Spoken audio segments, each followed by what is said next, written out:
you. Buenas tardes. Good afternoon, everyone.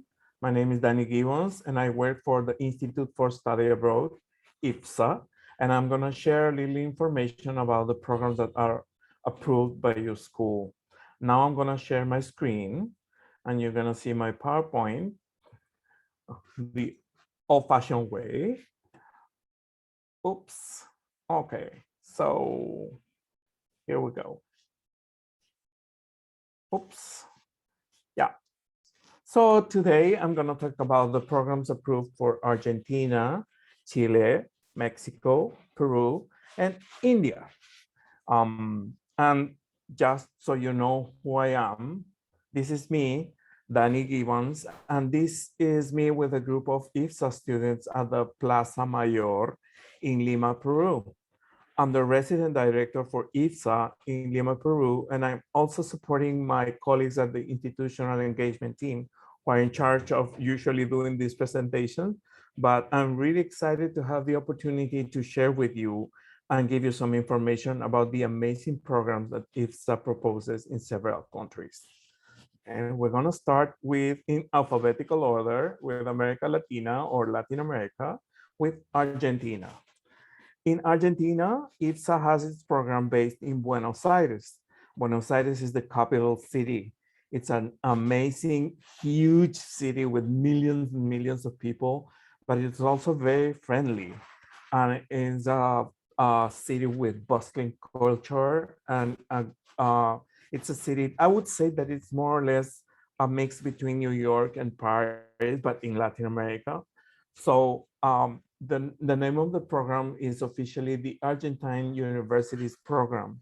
That is a program that IFSA runs with three of the most important local universities in Buenos Aires.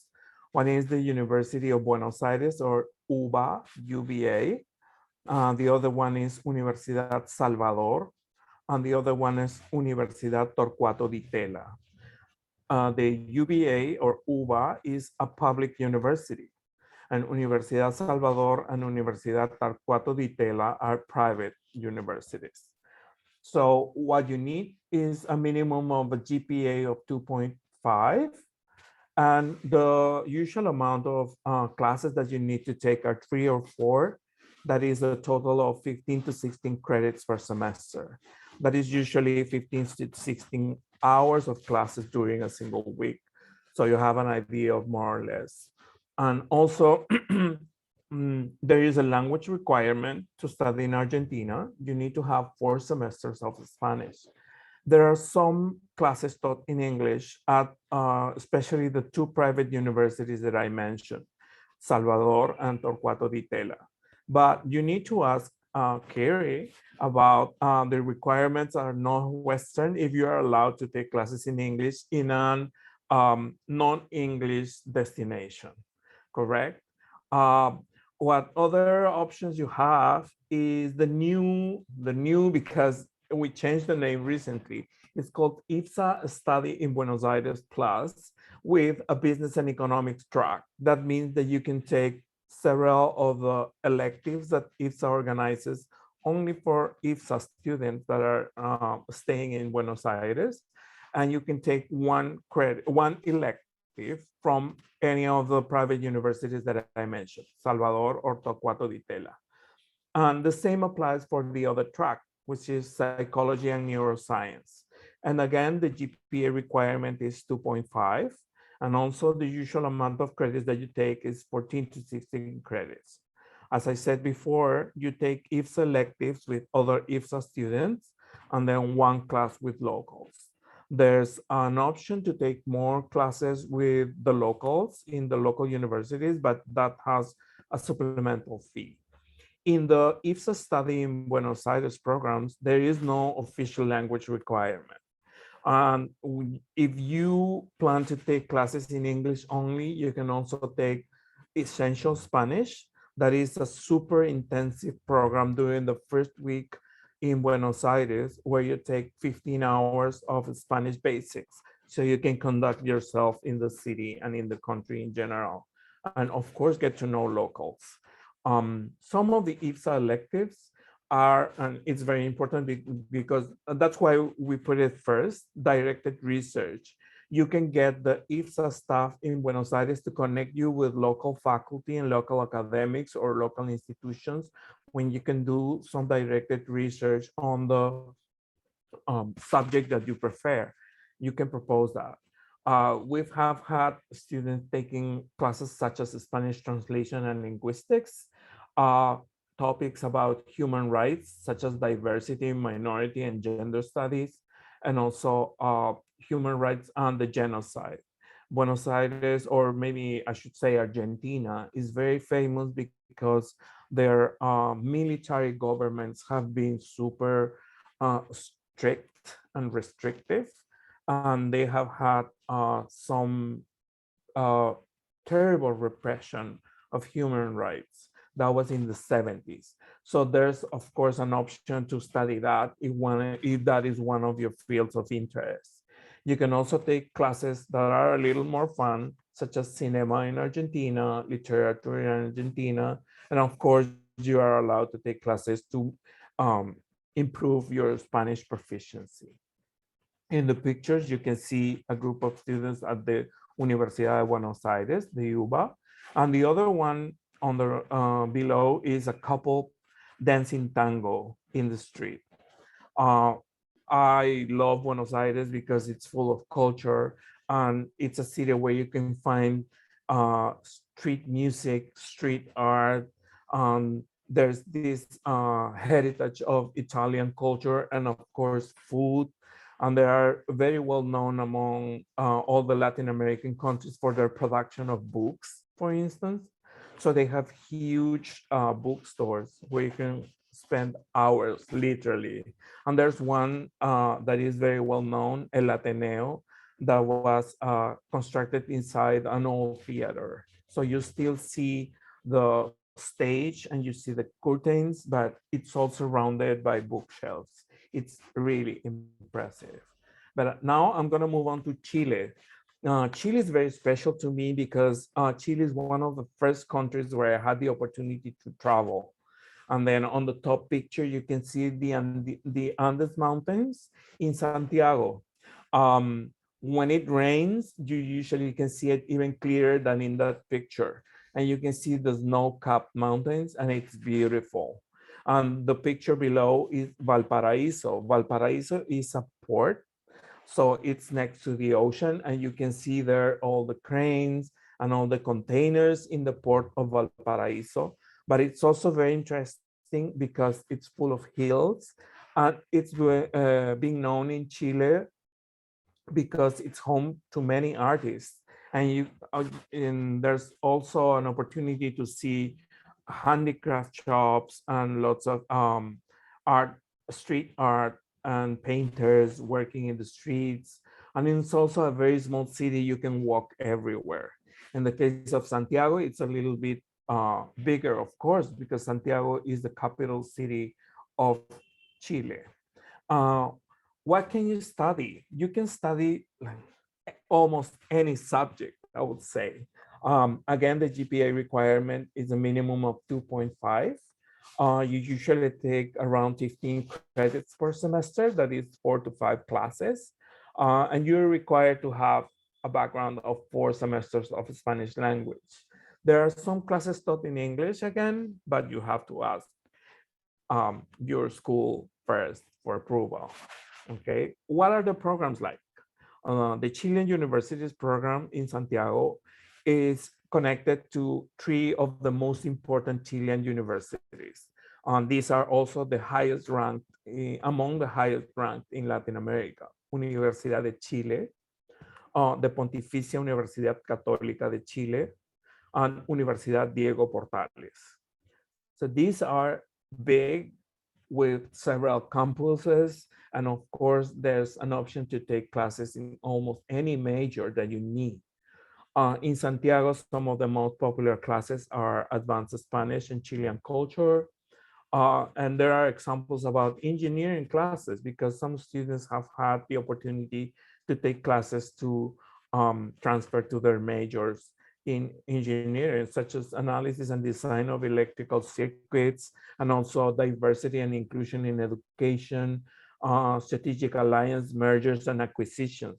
Why? Because also Chile is very well known because it was one of the first Latin American countries to emerge out of a big economic crisis in the 70s and 80s.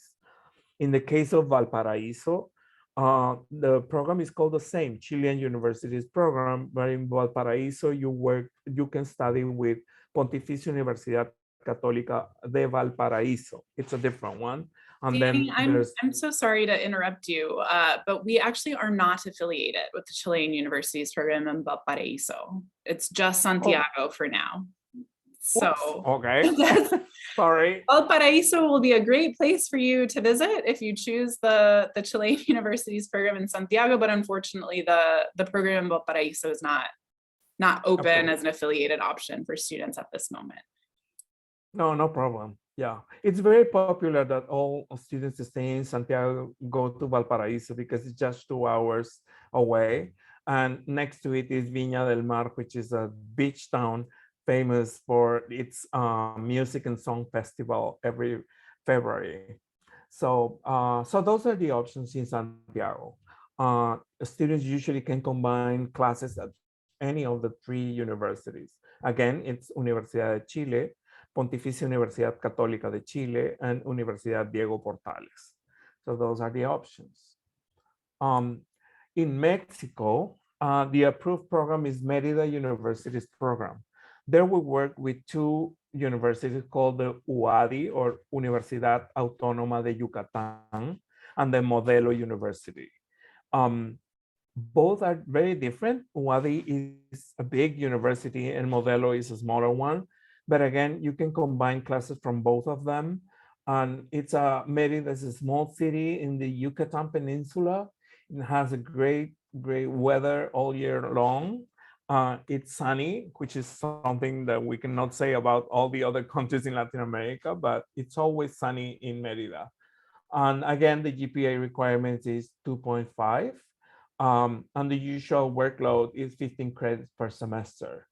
The requirement is 4 semesters of Spanish language again. And of course, there are some classes available in English. There are many areas that students, IFSA students can take in these universities in Mérida. When you go into our webpage, I will give you the links later. You can access directly the list of classes available in each major. Some of the most popular classes with previous IFSA students have been contemporary issues in public health in the Yucatan, anthropology of tourism. Of course, we all know that Mexico is a big tourism destination. And of course, there are always classes that analyze that business in Mexico. Criminological psychology, political and social economic history of Mexico. Are some of the classes that have been taken by previous IFSA students in the Mérida University's program. Now I will go to Peru. This is my country. I was born and raised here. And in the picture, I wanted to show you 2 things that distinguish or I like to mention when I talk about Lima. Lima is a 5,000-year-old city. So that at the top is a guided tour with an archaeologist in one of the archaeological sites that is in the center of the city. So you can go on a bus to go there. It's not outside the city. I can walk from my home. It's 15 minutes away. So, and in the other picture, you see the Plaza Mayor again, with a fountain that was put there in the 19th century. And that is the place where the Spaniards founded the colonial city of Lima in 1535. So what's about the Peru program? Here we work with the Pontificia Universidad Católica del Perú. It's the #1 private university in Peru. It's also the highest ranked Peruvian university in Latin America. It's a semester program. And again, your GPA is a minimum of 2.5. And usually students take about 15 credits per semester. The requirement is 4 semesters of the Spanish language. I can be a little more specific about the classes taught in English because we usually get a list of interdisciplinary classes. So those are like third or fourth year of the local study plan. So you need to double check if you're allowed to do that, actually. At Pontificia Universidad Católica del Perú, you can take any class on humanities and letters. They also have a very well-known art school. There's also the social science school. There's engineering. There's economics. And then the only thing that they don't offer is health sciences and medicine. So some of the popular classes that students have taken before in Peru are biodiversity and sustainable development, Amazonian ethnography, Latin American film, contemporary Spanish literature. Um, and then I wanted to include something about the summer program, but it's being redesigned, and the new one should be available in early 2022 to open in 2023. So I will need to get back to you and let you know a little later. Okay. Um, India. Um, India is at the top of my list of places to go. I recently had a session with my Indian colleagues, so I can tell you that it's a fascinating destination, so colorful and full of meaning. For me, it's amazing how this country has so many symbols and significances in their culture. So I think that a semester it should be super, super exciting to be there. Our semester program is based in Pune. It's our own campus. So we offer a contemporary India core course. And then you have electives related to economics, gender and media, to public health, social justice, social entrepreneurship, and of course you can learn some Hindi language. Here the GPA requirement again is 2.5. And again, the workload per semester is around 15 credits. And of course, you're not required to know Hindi before you go to India. All the classes are taught in English. As part of the program, we require the students to take an internship or a directed research or to work on a documentary film. So these are things that usually interest our students and do very, very varied final papers, so to speak. But yeah, you will need to do a little more research to do that. And then it's usually independent with the direction of a local academic. Um, I can't believe I'm at this point of the presentation so fast. I'm trying to not run, but here we are. So IFSA includes almost everything in the program, all the excursions, activities, and cultural engagement in your host city and country. For instance, you get an on-site orientation during the first days that you're in the country to get familiar with your surrounding, the culture. We explain to you how the academic system works, how the academic culture, because of course, faculty and students are not the same in every place that you will visit. And then we also offer experiential learning options. With IFSA, you will always have an opportunity to do an internship or some volunteering or connect with local organizations or local institutions, or maybe do some group volunteering activities. Um, with IFSA, you don't pay an application fee. The price is all inclusive, so to speak. And then you get your study abroad transcript with credits converted to the US system at the end of your program. We include also comprehensive medical insurance. Almost everything is covered in that medical insurance, and believe me, I know. And then you get also 24/7 health and safety support. On-site IFSA personnel will be there to assist you with academic, personal, and professional goals. And this is very important for IFSA. We will require you to start thinking about what you want to learn, what you want to accomplish during your study abroad experience. And we will help you work on that. And then if you need to redirect those goals along the program, we will be there for you as well. And of course, before, during, and after, you will have access to our global network of professionals and educators. Things that are really important is that if you go to IFSA website, ifsa-butler.org, you can access CHART. CHART is a searchable course database. And if you check with your university, you will see that the classes that previous students from your university have taken at any IFSA program. Of course, there's a page about scholarships and financial aid. And this is the place to go to start your free IFSA application. Please remember to check first with Carrie so you know the requirements from Northwestern before you start the application. So you know that on the right track to an amazing experience. And then finally, I'm here for you with any questions you may have. And of course, if you prefer to send us an email, do that at studyabroad@ifsa-butler.org. Carrie, do you have any question right now?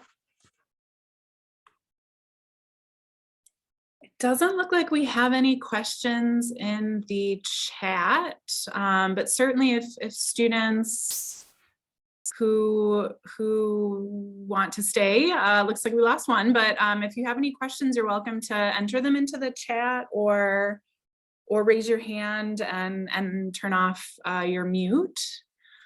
But yeah, I mean, I can get started with some questions. I do, of course, know about the IFSA programs, but can you talk a little bit, Danny, about how students might go about choosing among the different options in Latin America? I would say you need to do a combination of your academics and the kind of city where you want to live. It's different to go to Santiago and live in a dry, crisp air all year long. But of course, you have an amazing view of the Andes. And then it's different to be in Lima, that is cold and humid, and it's next to the ocean. And then you go to Buenos Aires, and it's like the biggest city in Latin America, maybe, and it's next to a river, things like that. So I think it's a combination of your academics and your everyday life, the way that you want to challenge your comfort zone. If you go into the Wayfinder, that is another search that we have in the IFSA webpage, you can even put hobbies and do a search, including your academic and your hobbies. And maybe the time of the year where you want to go there, if you want to go for fall, for spring, you can do all those searches and then look for specific classes if you need to take a specific class for your major. So those I would say that are the main things. And then of course, do a little research. You will always need to work a little, but believe me, it's worth it. When you have a better, even if it's a slight or quick idea of the place where you're going to, you will enjoy it more, especially at the beginning where everything seems like a little fuzzy and foggy. But remember that the IFSA staff will be there to assist you in anything you need.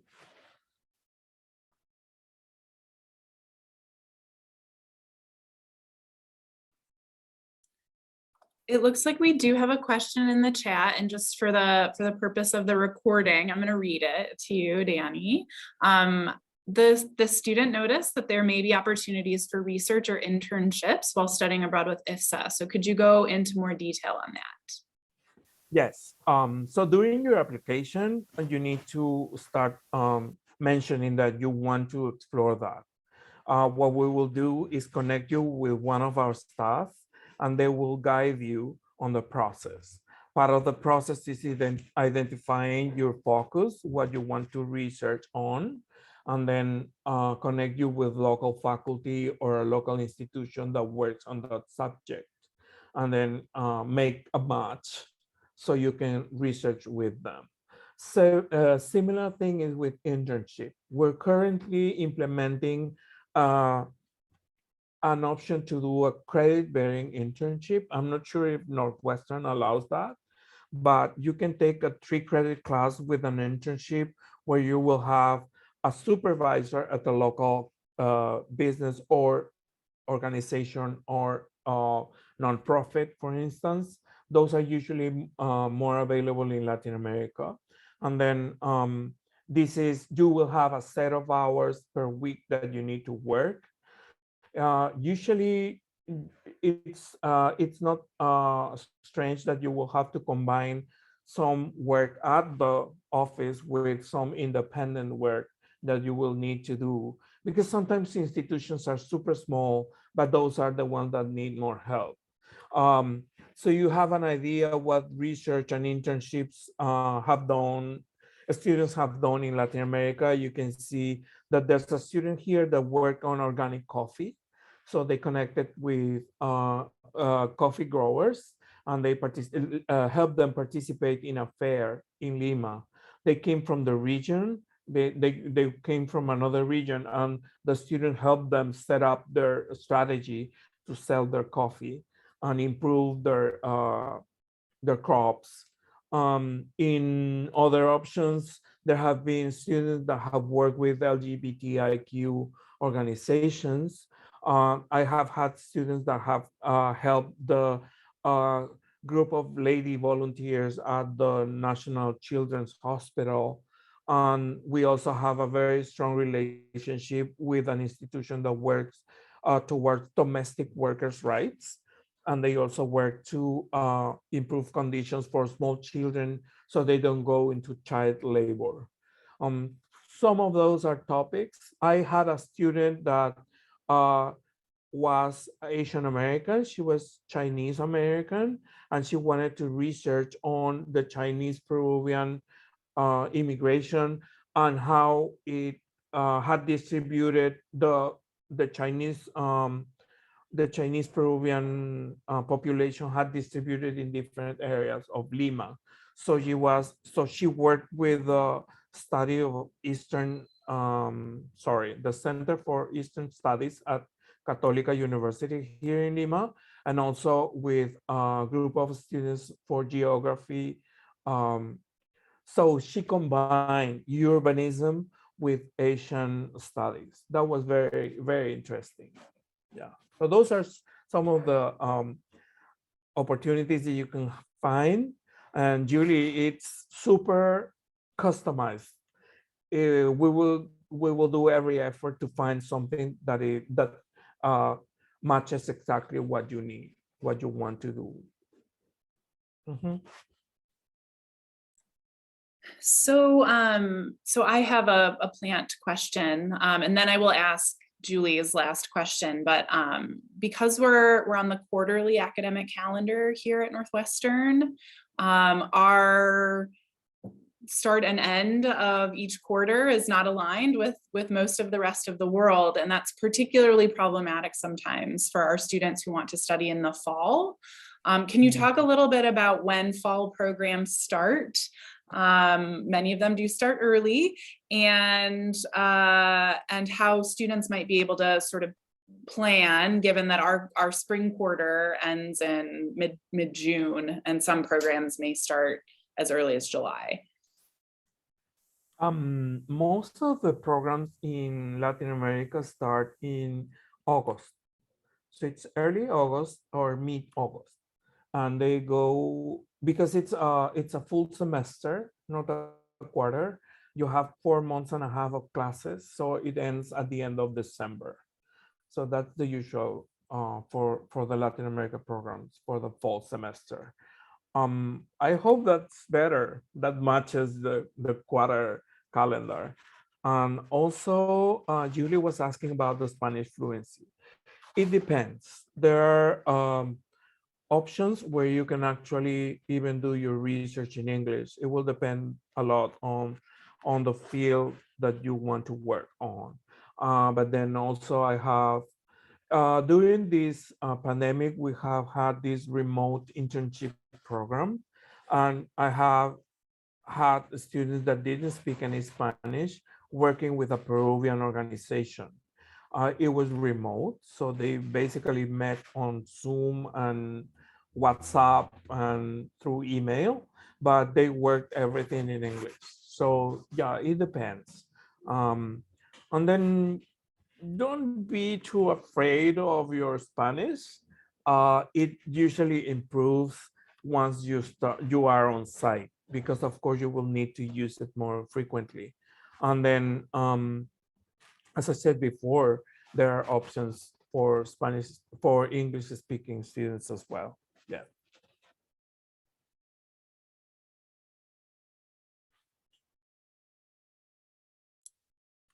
You're welcome, Julie. Okay, I guess I'll just maybe wrap up then by saying the next steps are to reach out to me if you have any questions about programs in Latin America or Asia.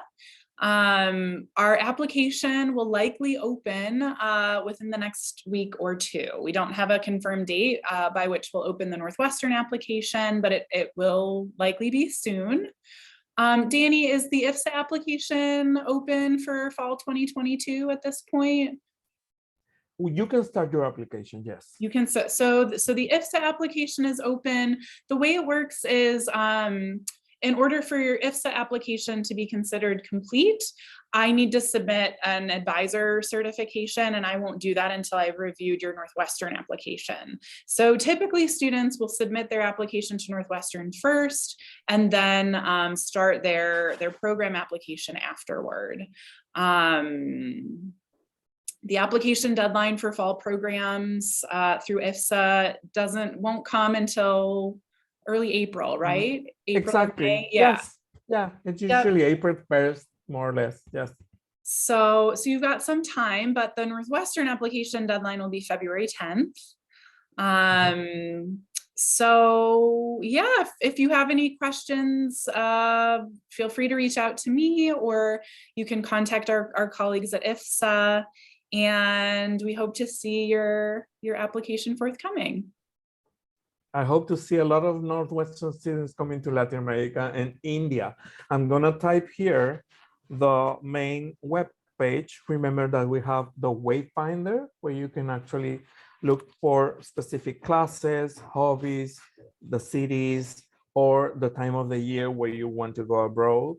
And also you will see a link to connect with Chart that lets you check for classes and classes that previous students from Northwestern have taken with IFSA. Thank you so much for this opportunity, Carrie. Thank you so much for coming, Danny, and thank you for staying, and we'll be in touch. Thank you, Julie. Bye.